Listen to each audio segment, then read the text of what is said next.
Татарстанда янгынга каршы махсус режим дәвам итә. Бу халыкка корган үлән һәм чүп-чар яндыру, учак ягу тыела дигән сүз. Май бәйрәмнәрендә Татарстанның гадәттән тыш хәлләр министрлыгы вәкилләре янгын куркынычсызлыгы кагыйдәләрен бузган 300 дән артык кешене ачыклаган.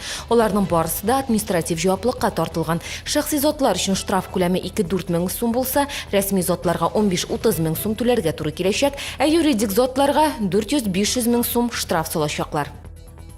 29 майда Татарстанда медицина хезмәтенә кагылышлы сорауларны кабул итү өчен кайнар линия эшли. Сыйфатлы медицина турындагы у фикерләрне иртәнге 10-нан кичке 5-кә кадәр җиткерергә була.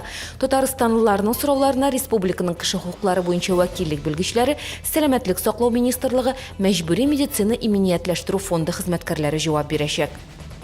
Инвалидлар һәм аларның гаиләләренә шәхси хуҗалык алып бару, торак төзү өчен бушка җир бирү турындагы канун проекты эшләнелгән. Шушы көннәрдә ул дәүләт думасында каралырга тиеш. Инвалидларны социаль яклау турындагы закон нигезендә әлеге категория кешеләргә җир кишәрлеге беренче чиратта бирелергә тиеш. Әмма җир кодексында андый норма юк. Шуңа бәйле рәвештә депутатлар җир кодексына үзгәрешләр кертмәкче була.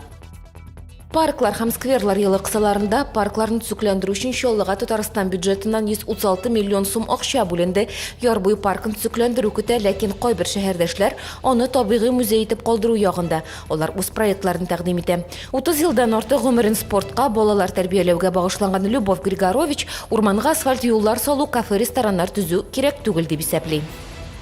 Барысы турында тулырак яңалыкларның кичке чыгарылышында ул 19:15 эфирга чыга.